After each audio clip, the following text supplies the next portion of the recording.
Atención, mucha atención. Va a comenzar la función tragicómica. Aunque intérpretes menores, se interpreta la función para niños y mayores.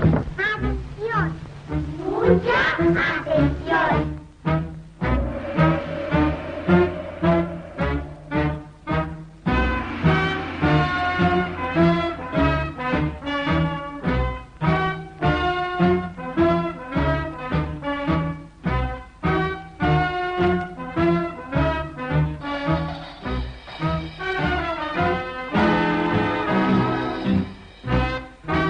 El cine anarquista es un cine atípico, es un cine singular. Justamente como el anarquismo se pone al concepto de canon, es un cine extremadamente libre. ¿Qué quiere mi Gary Cooper? Ves que hay todo un conjunto de películas que están impulsadas con un motor que nos permite decir que hay un cine anarquista. Esto no ha vuelto a pasar. El cine que hace la CNT es un cine revolucionario. No solo revolucionario en lo que refleja, sino además, sobre todo, en la forma de hacerse. Es un cine que se escapa de las líneas tradicionales del arte. Era un cine de vanguardia, era un cine de anticipación. Soy popular. Me llaman Lunaria. Todas las películas se han hecho con un gran esfuerzo y todas tienen el cariño y el amor que le pusimos en hacerlas. Es un puro milagro que se hayan salvado estas verdaderas joyas de nuestro cine.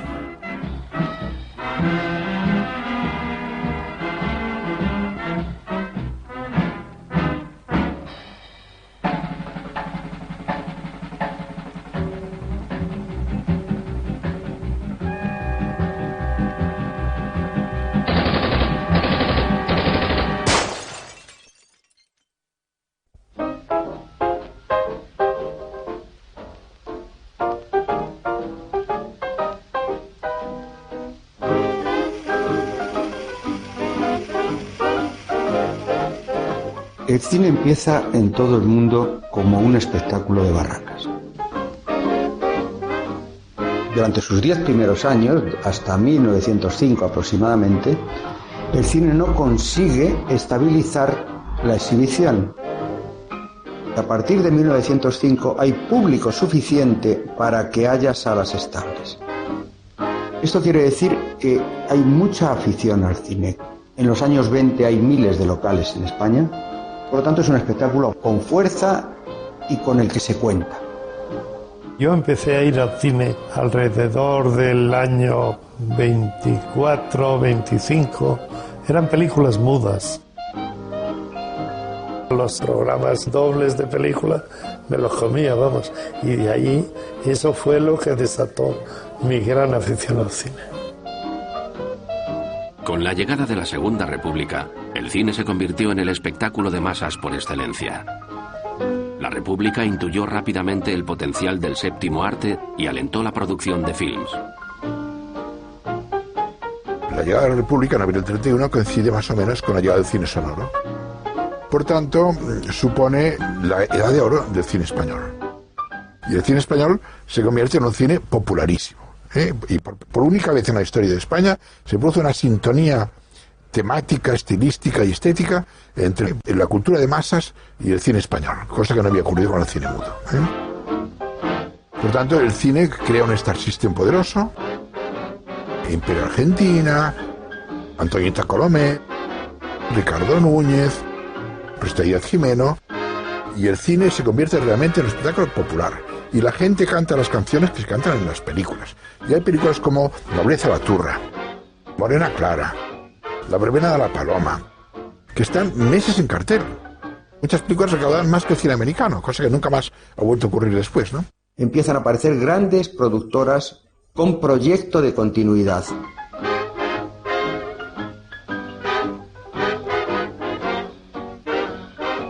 Esto nos habla de que el cine tiene un gran impacto, de que va muchísima gente y de que es una industria poderosa.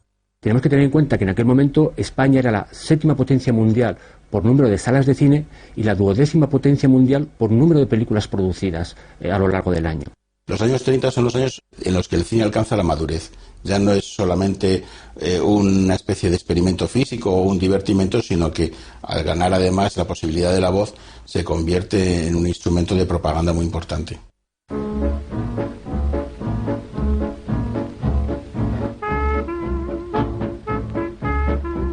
El sindicato anarquista CNT fue fundado en 1910 en Barcelona.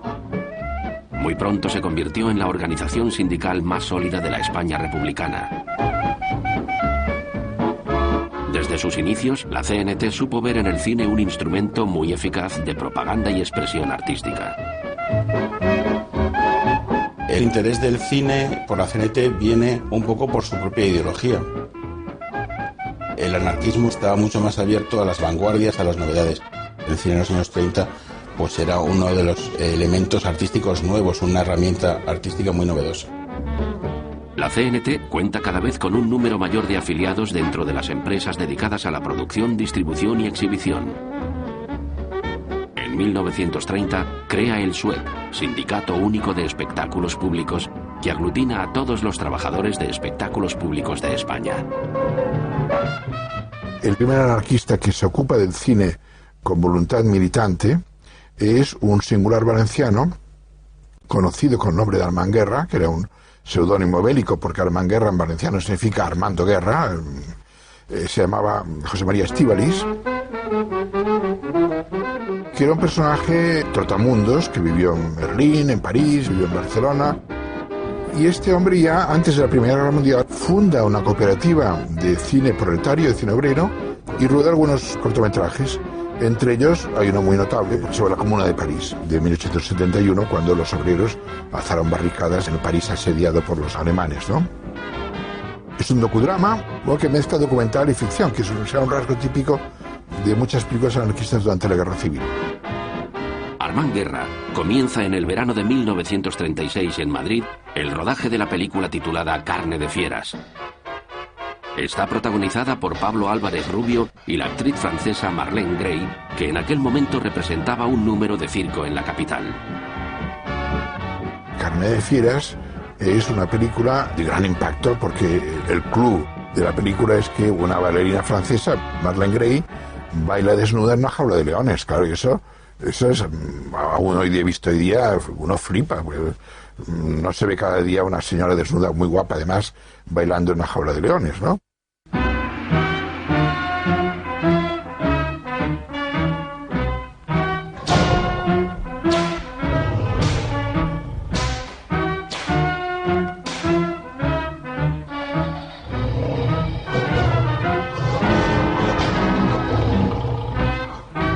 Para un español de mi edad, lo absolutamente sorprendente es ver una mujer desnuda en el cine. Yo me acuerdo la primera vez que vimos una mujer desnuda en el cine, pues fue en los años 70. Carne de Fieras cuenta la historia de amor entre Pablo, un boxeador, y Marlene, una artista de circo, que finalmente adoptan a un golfillo de la calle. Todo un desafío a la familia burguesa tradicional.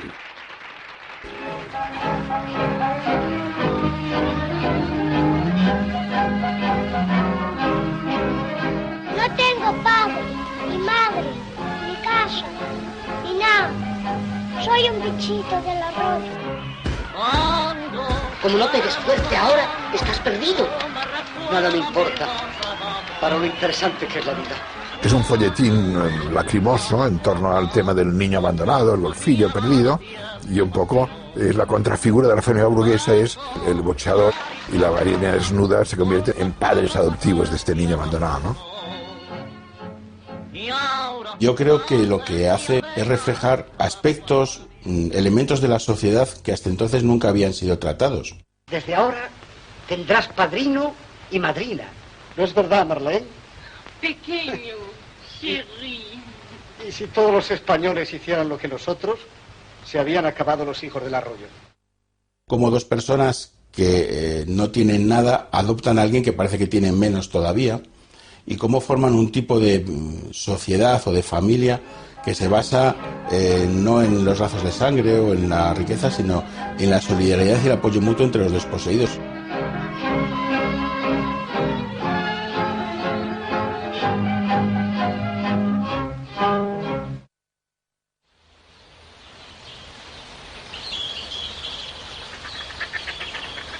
El 17 de julio de 1936 amanecía como un día veraniego más. El equipo de Carne de Fieras debía continuar su rodaje en el Parque del Retiro. Muy pronto llegaron las primeras noticias de que un grupo de militares insurrectos desde Melilla se había levantado en armas contra la República.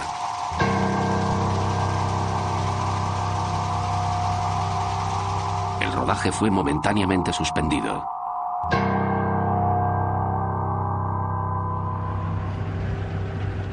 En Madrid, desde el mes de abril, mayo, es evidente que va a haber un golpe militar y que los movimientos populares, es decir, la CNT, la UGT y los partidos de izquierda, toman la decisión de anticiparse al golpe militar, y en cuanto llegan las primeras noticias, ellos son los que toman la iniciativa, quieren armas, rodean los cuarteles y deciden encararse a un golpe posible. Pese a lo inestable de la situación, Armand Guerra decidió reanudar el rodaje de Carne de Fieras y acabarla cuanto antes.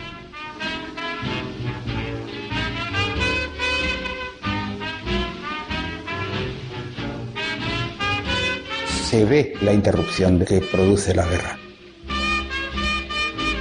Hay una escena en la que se ve a milicianos con fusiles en la terraza.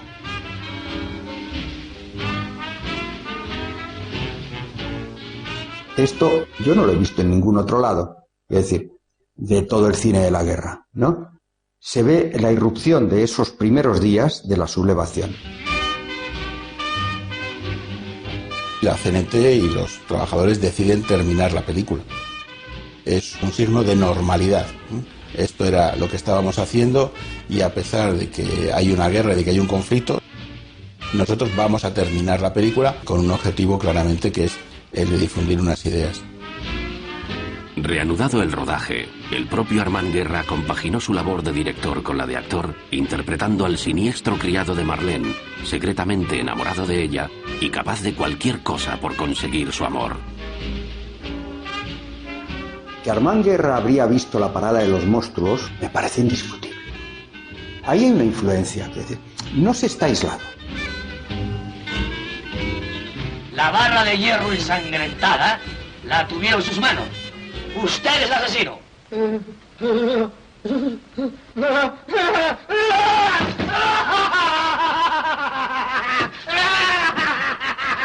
¡Le acerté bien en la cabeza! ¡Ahora la Venus era mía! ¡Mía nada más! ¡Mía!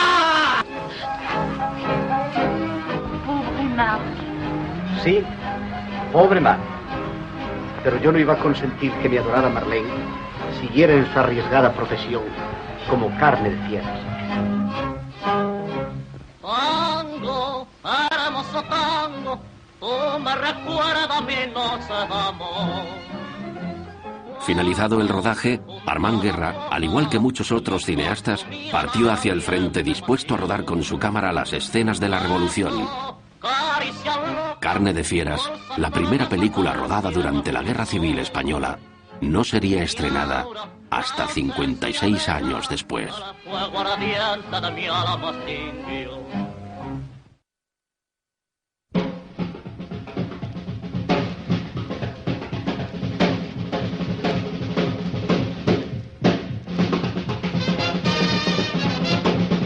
Cuando estalla la sublevación de Franco, la primera respuesta viene de Barcelona. Inicialmente se crea una oficina de información y propaganda que dirige Jacinto Torio, que era un periodista, y esa oficina produce la primera película, que se llama Reportaje del Movimiento Revolucionario en Barcelona, que dirige Mateo Santos. Mateo Santos era un periodista que había dirigido una revista Popular Film y había hecho también algún documental.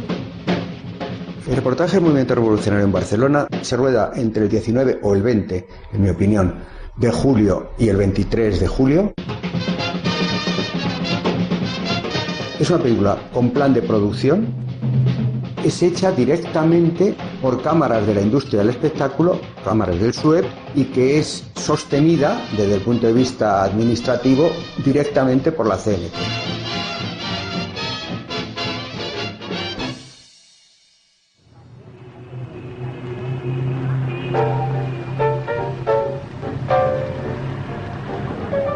El reportaje del movimiento revolucionario de Barcelona es un documento excepcional que capta los primeros momentos de convulsión revolucionaria utilizando un inflamado comentario. El pueblo, magnífico en su furor, hizo fracasar el cobarde propósito de unos militares sin honor, en sorda alianza con la alta burguesía y los negros cuervos de la Iglesia que inspira el Vaticano. Es un documental vivido y grabado en momentos de intensidad emocional muy fuerte, y el propio locutor vive de ese momento de exaltación, y además es una exaltación que espera transmitir a los oyentes. Hombres del pueblo levantaron barricadas contra la reacción en los puntos estratégicos de las barriadas obreras. Camiones, autos, transeúntes han de detenerse a la voz de alto para que entre ellos no pueda deslizarse un fascista, un espía de la bestia reaccionaria. Barcelona está en manos de los trabajadores. El Estado tradicional se ha venido abajo, se ha hundido. Es una revolución social en una ciudad del tamaño y la importancia de Barcelona. Contiene imágenes muy fuertes y tuvieron mucho impacto.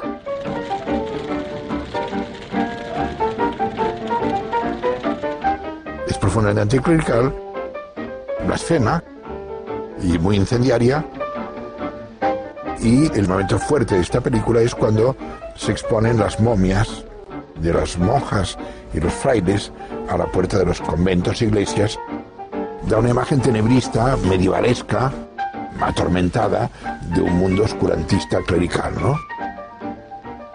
Se convirtió en un boomerang para la República, porque un distribuidor catalán que se llama José Arqué hizo llegar una copia a Berlín y, claro, regaló a Franco esa película y se convirtió en una arma de contrapropaganda eficacísima, ¿eh? Los rojos que van a iglesias, profanan tumbas de monjas y de curas y los exponen al populacho. La segunda parte del documental muestra la salida de las columnas de milicianos que parten desde Barcelona a Zaragoza. La salida de la columna hacia el frente es realmente un documento. Y ves una columna que se ha montado en días. Son armas sacadas de los cuarteles,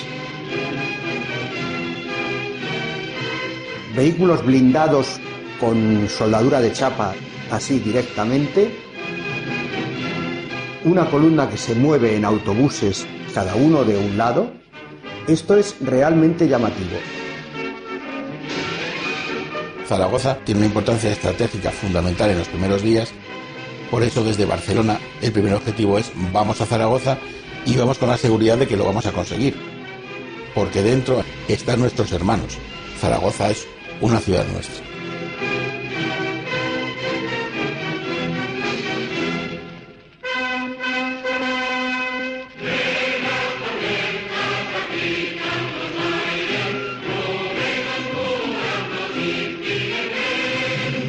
La revolución se extendió como la pólvora. Los anarquistas declararon la huelga revolucionaria y los trabajadores se sintieron por vez primera los amos de su propio destino. Los obreros asumieron a través de los sindicatos la propiedad de los bienes de producción. Se colectivizaron numerosas industrias. El proceso de colectivización es un proceso muy complejo. La propiedad pasa a ser de los trabajadores. No del Estado, no de una instancia superior, sino los trabajadores son ellos los dueños de la fábrica o de la tierra. El 6 de agosto de 1936, los trabajadores decidieron socializar la industria del cine en Barcelona. Quedaron bajo poder obrero 112 cines y 12 salas de teatro. Socializar significa que el sindicato asume el control de esa industria y que a partir de ese momento decide qué películas se dan en las salas, qué películas se producen, qué cobran los trabajadores, a quién damos y a quién no damos trabajo. Los trabajadores del cine lo que consiguen es tomar ellos las riendas de su propio trabajo. Son ellos los que van a decidir cuáles son sus jornadas laborales, su salario, etcétera. Una de las cosas que hacen es suprimen las propinas, no solo en el sector de lo que tradicionalmente se conoce como los acomodadores, sino también en la hostelería. La propina es, de alguna manera, la compensación que se da a un salario insuficiente. Te voy a pagar poco, pero te puedes quedar las propinas que dependen de alguna manera de la buena voluntad, de la caridad del cliente. Aquí no, nosotros vamos a cobrar un salario por el trabajo que hacemos y nosotros se nos retribuye como trabajadores. No tenemos que esperar ni la caridad ni la buena voluntad de nadie. Yo fui afiliado a la CNT. Al estallar la guerra, nos convocaron a una reunión y entonces dijeron que habían cambiado las cosas, que teníamos que entregar el carné de la Asociación de Técnicos y que a continuación nos cambiarían el carné por otro de la CNT-FAI, y así fue. La CNT encarga de nuevo a Mateo Santos una película documental más apacible titulada Barcelona trabaja para el frente, donde se explica la organización de la retaguardia barcelonesa. En ella, Juan Mariné desempeña labores de cámara. Yo me acuerdo haber rodado mercados, donde se cargaban camiones para el frente,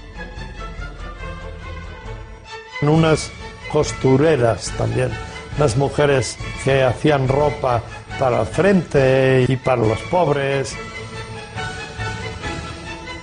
Dirección y producción te preparaban las cosas que se podía rodar. Nosotros íbamos con cámaras superparvos y esas cámaras pesaban cerca de 80 kilos. Era complejísimo trabajar con aquellas cámaras y con aquel material, y porque siempre había poca luz, siempre había... Y esas eran cosas que condicionaban el movimiento. Barcelona trabaja para el frente es una película muy bien rodada. Va contando progresivamente cómo se organiza el Comité Central de Abastos. Por ejemplo, habla de una fábrica de pastas que ha sido vuelta a poner en funcionamiento, cómo la comida llega del matadero al pequeño comercio.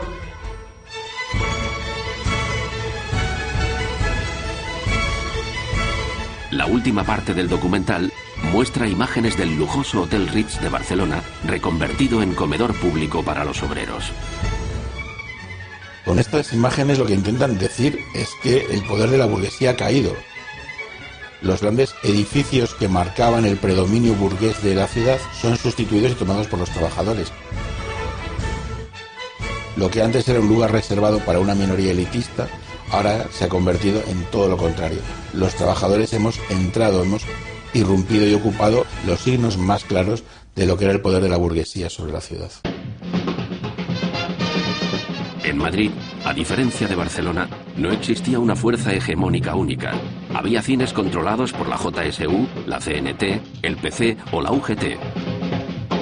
Los anarquistas crearon la productora Spartacus Films y pusieron en marcha el informativo titulado Momentos de España. Los boletines de noticias vivieron un gran periodo de expansión. Los comunistas produjeron España al día y la Generalitat de Cataluña el noticiario Laya.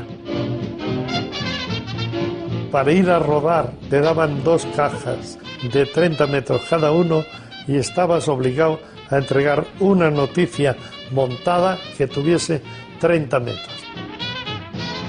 Hacer un noticiario es una empresa industrialmente dificilísima. Requiere una periodicidad. Momentos de España es un noticiario de retaguardia.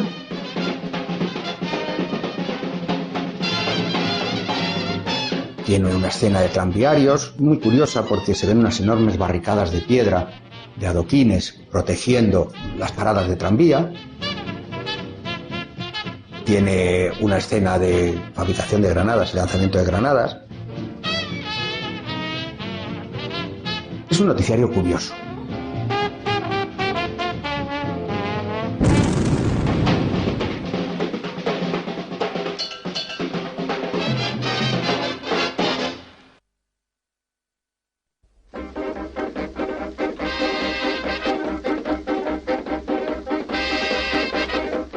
15 de octubre de 1936 se creó el primer comité de producción cinematográfica que constaba de una oficina literaria destinada a seleccionar guiones de ficción. Deciden hacer un cine que fuese contrario y opuesto al cine americano, que era para ellos un narcótico para las masas, opio del pueblo, en fin, sueños artificiales, etcétera, ¿no?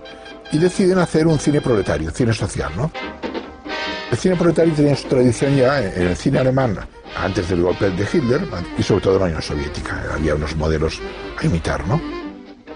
Los anarquistas españoles hacen este tipo de películas porque no había un cine anarquista previo en otros países. No podían traer como los comunistas películas de otros lugares. Tenían que hacerlas ellos porque no las había. De entre todos los guiones, se eligió uno titulado Aurora de Esperanza, escrito por un joven aragonés llamado Antonio Sau. La película sería protagonizada por el marqués Félix de Pomés, un actor muy conocido por el público con una larga trayectoria profesional. En la película interpretaría a un obrero en paro. Félix de Pomés era un tío encantador, muy bueno, muy divertido y siempre contaba aquella famosa anécdota. Decía: yo lo que no puedo entender todavía es por qué para hacer un papel de obrero parado, miserable y muerto de hambre, tienen que llamar al marqués de Pomés.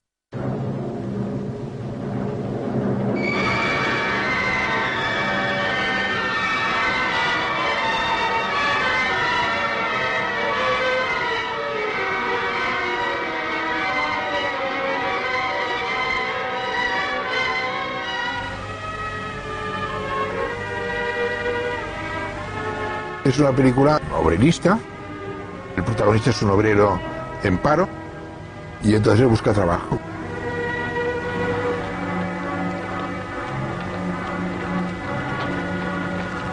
Hay que recordar que los años 30 fueron años de la Gran Depresión y por tanto el paro era un tema muy cotidiano en Europa también. La idea es que estamos pasando una noche, estamos viviendo una época oscura de dominio por parte de la burguesía. Algún día tenemos la esperanza que después de esta noche de opresión llegará la aurora. Es la aurora que esperamos y que ha llegado o que va a llegar. Es una película muy curiosa por muchos aspectos. Pasa en un país innominado. No hay ninguna referencia a España, ni a la República, ni a la Guerra Civil, ¿no? Pero los barceloneses que conocemos la ciudad reconocemos las localizaciones. A ver, tú.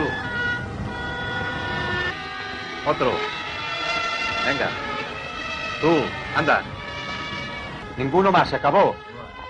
Las condiciones de vida de los trabajadores eran muy penosas, miserables. Lo que hace el obrero consciente es decirles: esto puede ser de otra manera. ¡Imbéciles!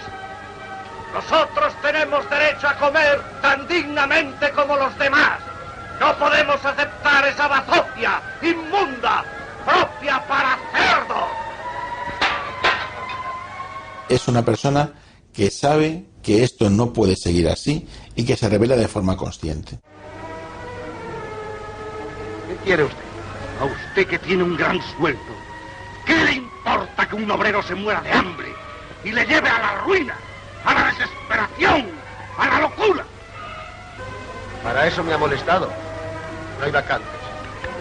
Acompaña al señor. ¡Quiero trabajo! ¡Necesito trabajo! La fotografía de Aurora de Esperanza fue realizada por el operador suizo Adrián Porchet. Yo era el fojista. En los planos estaba la cámara en traveling. Estábamos continuamente en marcha, sí. Me parece una gran idea. Después muchos directores lo han seguido, afortunadamente.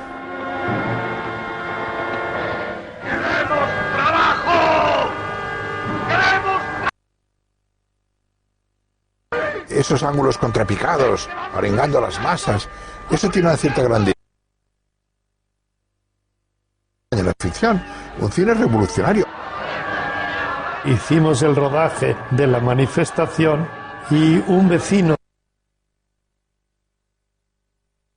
unos camiones de guardias de asalto que entraron allí a porrazo limpio y sacudiendo de verdad para deshacer la manifestación, hasta el momento en que se encontraron frente a nosotros que estábamos con la cámara. Y cuando vieron que la cámara, dijeron, pero ¿cómo? Si es que están rodando una película. Para mí, esa es la secuencia que estaba más conseguida de Aurora de Esperanza. ¡Protestemos con todas nuestras energías! ¡Hagamos la marcha del hambre! ¡Todos a la capital! ¡Al Parlamento! Aurora de Esperanza es una película de propaganda. Está hecha sin lugar a dudas para presentar la idea de la revolución como acto.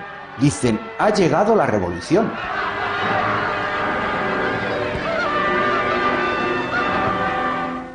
Lo que hace la Marcha del Hambre es mostrar lo que era la miseria, lo que era la realidad. Somos muchos y estamos aquí. No podéis seguir ignorándonos.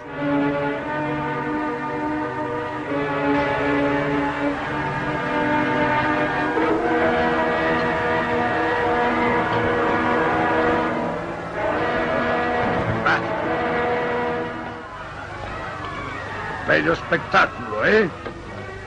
Más divertido que tus juergas de cabaret. Estos hombres roídos por la miseria y por el hambre no son tan agradables a la vista como tus queridas, pero son más interesantes. ¡Os lo presento! Este es el señorito inútil que revienta 1000 pesetas en una noche de orgía, mientras miles de obreros se mueren de hambre. ¿Qué hacemos con él? ¡Bajémosle del coche! ¡Eso! ¡Señorito! ¡Dejadle! ¡Que se vaya! ¡Es indigno de nuestra compañía! ¡Márchese! Hay un punto fundamental que es la dignidad. Estamos orgullosos de ser trabajadores, de vivir de nuestro trabajo, y nosotros somos tan dignos como tú. Eso es el salto que da en buena parte de los anarquistas y que para los anarquistas es fundamental, la dignidad.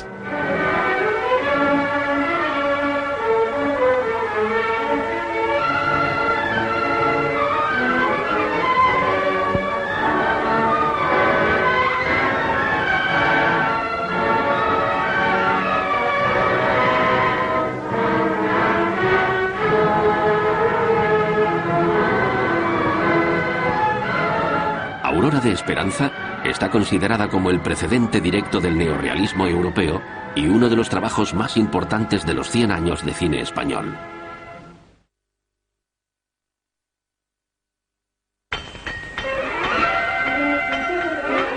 La Confederación decidió también el Sindicato de la Industria del Espectáculo.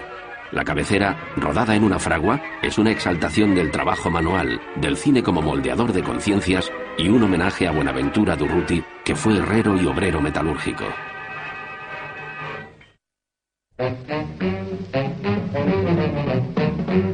Buenaventura Durruti era un militante de la CNT que tenía una carga mítica.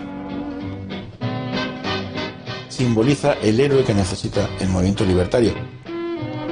Curiosamente, Durruti nunca perteneció a ningún comité nacional, nunca fue el líder de ningún sindicato, y su aspiración era seguir viviendo de su trabajo y ser un obrero más. Buenaventura Durruti apareció en un buen número de películas producidas por la CNT. Al frente de la columna que llevaba su nombre, se dirigió desde Barcelona a Zaragoza.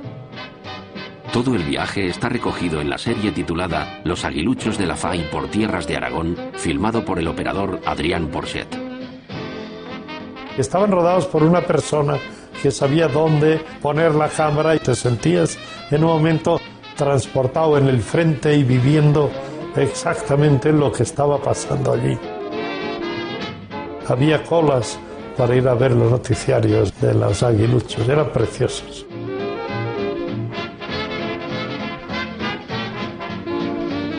La columna iba conquistando pequeños pueblos donde las tierras eran colectivizadas y entregadas a los campesinos.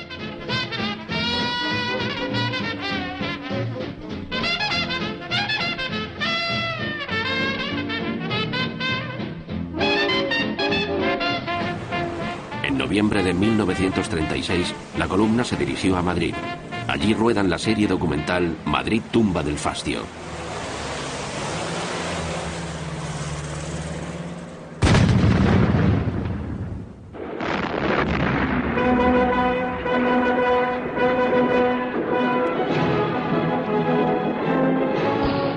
Durante la Guerra Civil Española, el documental bélico vive su edad de oro y se convierte en cine por antonomasia. Fue la primera experiencia de cine bélico con criterios modernos. Y de hecho será un banco de pruebas y un laboratorio que servirá como antesala al cine de la Segunda Guerra Mundial. Por tanto, la Primera Guerra contemplada con un ojo cinematográfico moderno es la Guerra de España. Y en eso marca un antes y un después.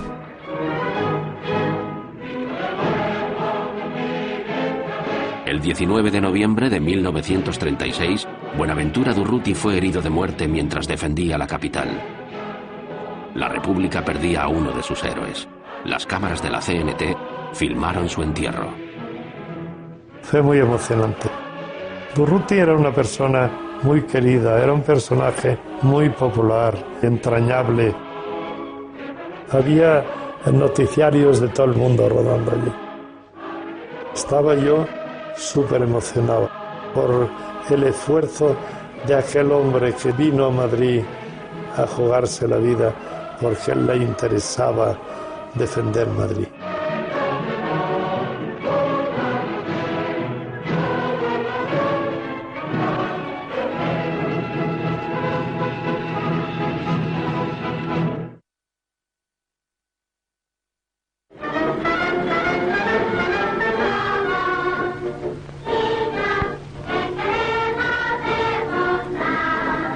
En 1937, la CNT produce una original película musical interpretada por niños.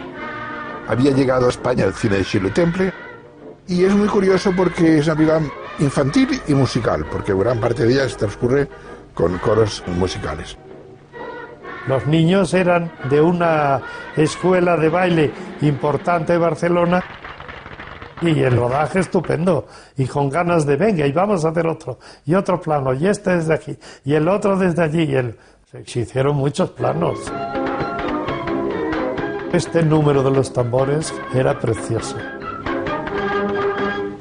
Nosotros somos así, tiene una influencia clarísima. Es el cine americano. ¿Qué querían hacer? Una película que encajara. Se crea una gran artista y la pobrecilla es tonta. Es un musical con niños. ¿Qué es lo insólito? ¿Bailan claqué? ¿Tampoco te gustó? Tampoco. O hasta las frían, o que me compren un guico.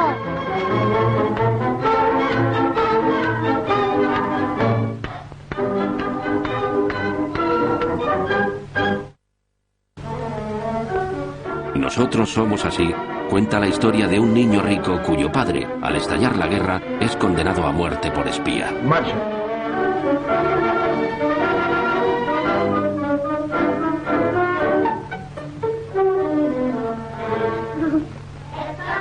Es una película con una carga ideológica y con un discurso ideológico muy marcado. Hay que recuperar el documento que compromete a mi papá, cueste lo que cueste. ¿Matarán al papá de Alberto?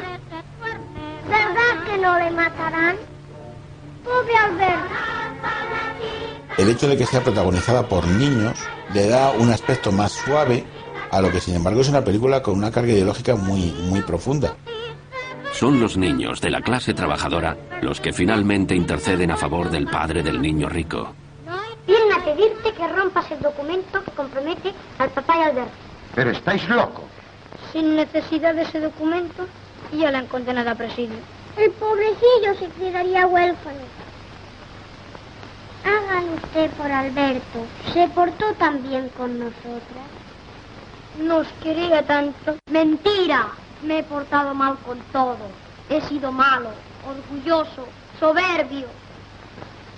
Perdonadme todo.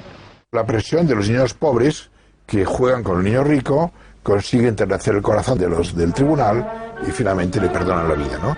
Mi mismo padre quien me enseñó a despreciar a los niños que no fueran de mi clase. Me hablaba de mis antepasados, de la sangre azul que corría por mis venas, de la maldad del pueblo y de la bondad de los nobles.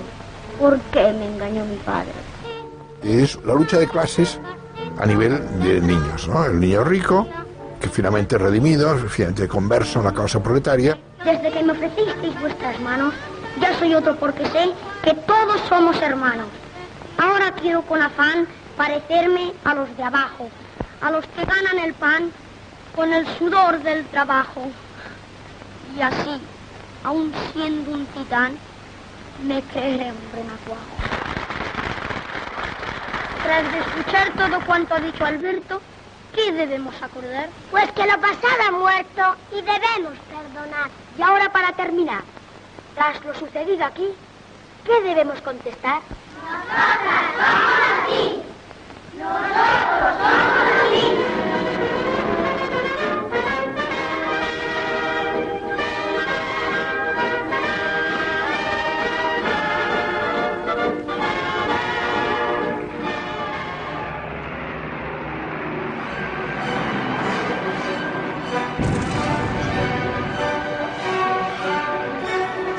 El 2 de agosto de 1937 se crea el segundo comité o Consejo Superior de Cinematografía. Se producen las películas Criminales y Alas Negras, donde se denunciaba por vez primera los estragos causados por los bombardeos aéreos sobre la población civil. Esto fue una novedad trágica y cruel que empieza a ponerse de manifiesto con la Guerra de España. Películas como Alas Negras reflejaban esa necesidad. Esto que nunca había pasado, está pasando y es necesario que lo veáis y que lo creáis. Las imágenes de los bombardeos causaron un gran impacto fuera de nuestras fronteras y desataron una campaña de solidaridad internacional. Un amplio sector de Hollywood apoyó la causa republicana.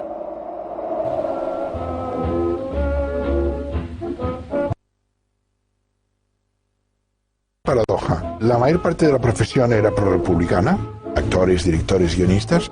En cambio, la cúpula de los estudios, que era muy conservadora, era más bien pro-franquista. A mitad del 37 ya se veía que Franco ganaría la guerra. Y entonces, claro, la cúpula de los estudios no querían perder un mercado futuro. Y es por eso que llegó un momento en que la agrupación de productores prohíbe hacer películas sobre la guerra de España. Se quedó una congelación. A pesar de la crudeza de la guerra, el cine continuaba siendo uno de los principales entretenimientos. Pese a los bombardeos, la gente acudía masivamente a ver los estrenos. La gente en tiempo de guerra teóricamente se tendría incluso que querer entretener más. Entre el espectáculo que ves dentro de una sala de cine y el espectáculo que ves en la calle donde está esa sala y ver los socavones que han hecho las bombas, prefieres meterte en la sala y ver el espectáculo. En ese contexto se estrena un ambicioso drama social llamado Barrios Bajos, dirigido por Pedro Puche.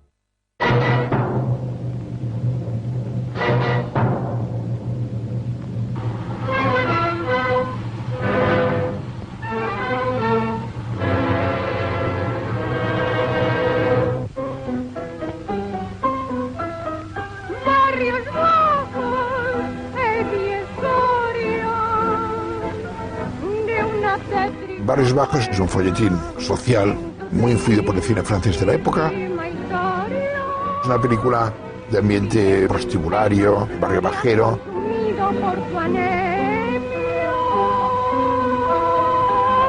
El tango realmente es el leitmotiv de la película. Está muy bien metido porque la película se relaciona con lo que dice el tango. Esos barrios bajos son los que vemos en escena. Barrios Bajos me parece una película importantísima para describir toda una forma de concebir la sociedad. Está ahí reflejada. El personaje central es el obrero bueno. El padre que he vuelto a encontrar es usted. El truán malo. Te he dicho que se acabaron las escenas. Vete, no seas idiota o te ahogo. No me voy, ¿lo oyes? No me voy. La proxeneta. Si no tienes colocación, yo te llevaré a una casa donde estarás como una reina. El burgués honrado. No llore usted, por favor. No puedo ver llorar a una mujer. Pronto, desnúdala. Barrios Bajos constituye un gran alegato en contra de la prostitución y de los vicios que destruyen al ser humano. La prostitución era un problema sobre el que los anarquistas habían trabajado y tratado mucho. Los anarquistas tenían claro que quien se dedicaba a la prostitución lo hacía por necesidad, que pertenecía a las clases más humildes y que en realidad quería salir de ahí. La película lo que intenta es ofrecer un discurso que los anarquistas están llevando a la práctica revolucionaria o desde el ministerio o en la medida de sus posibilidades desde los sindicatos. Hay un correlato directo entre la filosofía, entre el pensamiento libertario y la película. ¿Qué hay? Son muchas. 12 pirámides de Egipto. 12 monumentos. Él no va más. Solas y solteras. Solteras y solas en la vida. Mañana a las 3 de la madrugada. En Barrios Bajos se abordan temas que es la primera vez que se abordan en el cine español, como la prostitución desde el punto de vista de una mujer que va a ser sometida a la trata de blancas, va a ser esclavizada. Como la droga, viendo a alguien drogarse. Tome, esto le reanimará. Esto en el cine español no lo había habido, y no sé si lo ha vuelto a ver mucho, es decir, hasta tiempos recientes. El personaje que representa al obrero es el único que se rebela contra el mal y contra el hampa que fomenta la explotación sexual de la mujer. ¿A qué vienes? A llevarme a Rosa. Que se te quite eso de la cabeza, o tendría que machacártelo otra vez. Las mujeres no se dan ni se quitan, se ganan. ¿Quieres pelea? Sí.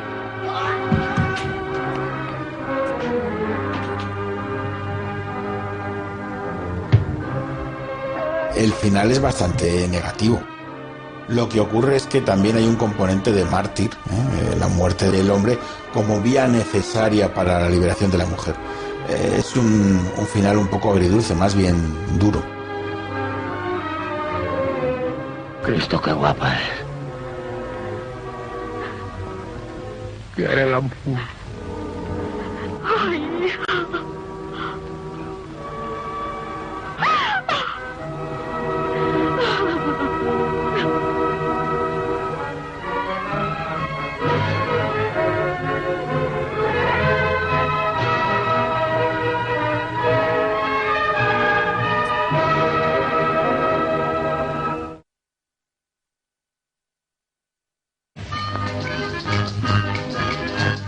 A finales de 1937, la CNT encargó al director Ignacio Farrés y Quino la dirección de una comedia titulada Paquete, el fotógrafo número 1.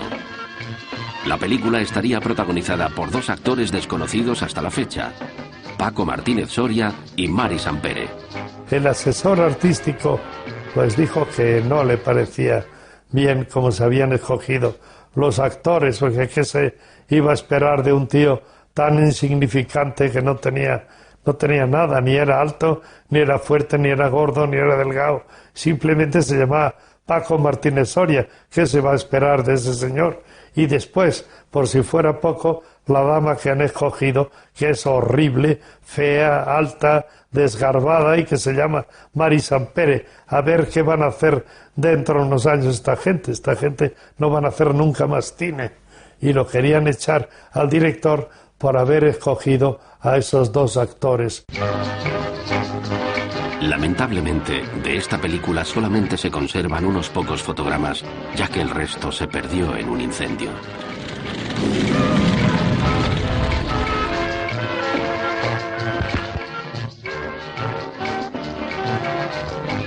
En 1937, en Madrid, Fernando Mignoni dirige Nuestro culpable, una brillante comedia musical protagonizada por dos estrellas de la época, Ricardo Núñez y Charito Leonís.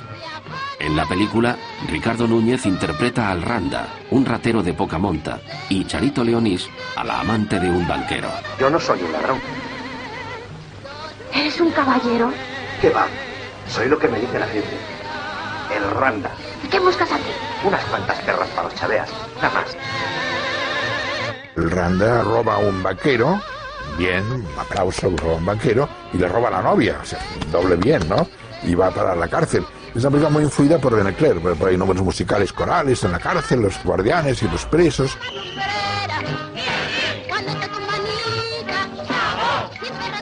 Dentro de la cárcel, el Randa es agasajado por el propio sistema judicial con la esperanza de que confiese dónde tiene escondido el dinero. Vaya hora de levantarse, amigo Randa, y vaya hora de visitar. Esto es porque a ti no te da la gana de decirnos de una vez dónde tienes escondidos los 2 millones de dólares. Y dale con los dólares de $1000. ¿Usted qué se ha figurado? No, yo no me figuro nada. ¿Usted cree, señor juez, que si yo supiera dónde está la tela, se lo iba a decir? A otro perro con ese hueso. Dios te ratón. Esto se ha acabado. Señor Pepe, un poquito música.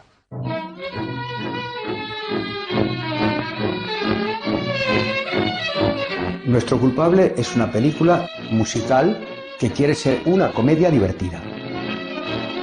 Quiere seguir la estela que marca el cine americano por una sencilla razón, porque el cine americano es el que tiene éxito. El lenguaje cinematográfico está construido sobre las ideas aportadas por la industria del entretenimiento americana. Nuestro culpable es una película muy brillante, sorprendente. Me asombra ver su madurez estética y técnica, ¿no? Con la precariedad del momento, ¿no? No se ha hecho justicia suficiente señalando la tipicidad de esta película que en plena guerra es capaz de ser tan sofisticada técnicamente, ¿no? Aquí tiene usted la correspondencia. ¿La qué? Las cartas que le escriben a usted con gran profusión de todas partes. Mi madre. ¿Quién se va a leer todo esto? El locutorio está atestado de gente que quiere verlo. Es usted hoy por hoy la figura más popular del país. ¿Yo? ¿Va usted a verlo en serio? Si por 2 millones tristes van a hacerte cualquier mal, aquí están 3 abogados con su código penal. 3 banqueros poderosos te proponen la inversión de esos 2 millones por 3 que sus vidas reclamó. Perlas y brillantes esmeraldas y diamantes en nutrido montón. ¡Qué tentación! Divinas todas ellas por costosas y por bellas de teclar ricachón. Esas 3 londinenses tienes aquí, y un príncipe de Gales, tú pronto sabes. Somos vendedores de los coches a señores de mayor distinción. Este modelito que es lujoso y sencillito solo vale 1 millón. Buena ocasión. La oferta que te hacemos es ventajosa. Mira mis sentidos y mis santos escondidos que no puedes lucir. Vaya postín. Los números musicales que hay entroncan dentro de una tradición, la música de cabaret, y que es una música divertida, transgresora y además muy crítica.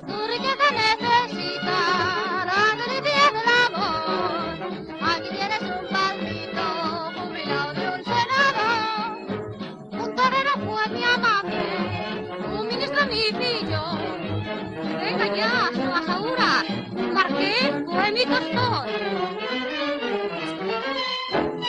Somos cariñosas, vampiras, así que no tenemos derecho. Todos nos encantan y aprendemos y ¡Ay, sus mamás! Soy madre y propietaria de lo mejor. 3 cifras primorosas, como 3 rosas. Tengo mis cositas ni muy grandes ni chiquitas, soy amor celestial. Corre por mis venas una sangre que me quema sin forma tropical. Es fino el coral. La oferta que te hacemos es ventajosa. Mira mis encantos y mis joyas y mis ojos que no puedes pagar. Vaya percal. Vaya suerte la que tienes, amigo. Si quieres, la mitad para cada uno. Se agradece. ¡Padre! Nosotros tenemos bastante con lo nuestro. Nuestro culpable es una película que parte de un elemento casi anecdótico, pero esa peripecia personal la convierte en una metáfora de una crítica general al conjunto de la sociedad. Consigue trascender y ser crítica para la banca, para la burguesía, para el sistema judicial y policial, etc. 2 millones, quien pudiera tener tanto carnet.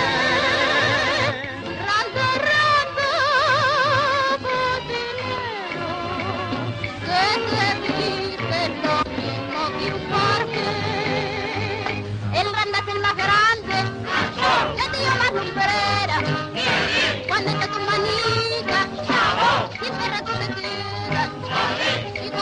quiera, que parte la calle, se mete las manos.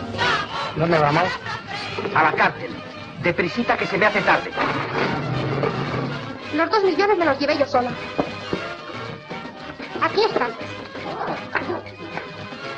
Con todos sus intereses.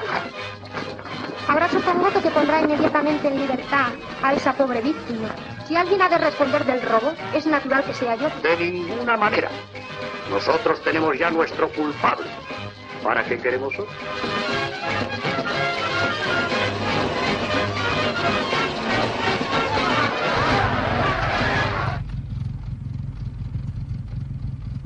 ¿Hola? Hola.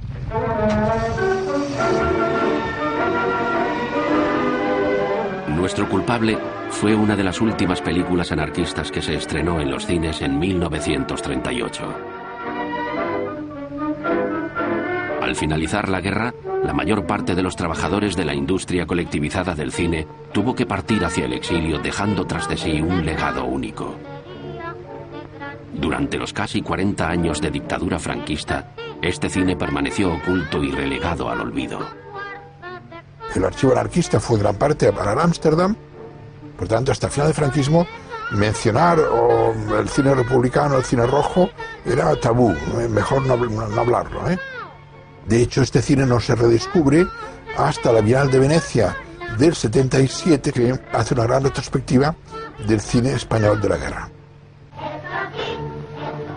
En la actualidad, las películas del cine anarquista se conservan en la Filmoteca Española, formando parte del patrimonio cinematográfico español. Es uno de nuestros grandes tesoros. Es decir, insisto, es insólito. Si con tan pocos medios y en tan poco tiempo se hicieron tantas películas, si en estas películas encontramos precedentes de la novela negra, del neorrealismo, nos queda la nostalgia de qué hubiese podido ser si este cine anarquista hubiese perdurado en el tiempo. El patrimonio del cine anarquista es un momento estelar de la cultura audiovisual porque es una explosión desde la base, y esto crea una cultura realmente irrepetible, en estado de inocencia, ¿no? Que luego ya no se ha producido nunca más en la historia. He sido muy feliz yo trabajando en el cine, desde siempre. Me he sentido partícipe de hacer todas estas películas. Yo no puedo ser más que un trabajador del cine. Y afortunadamente he sido más que trabajador, he sido jefe operador.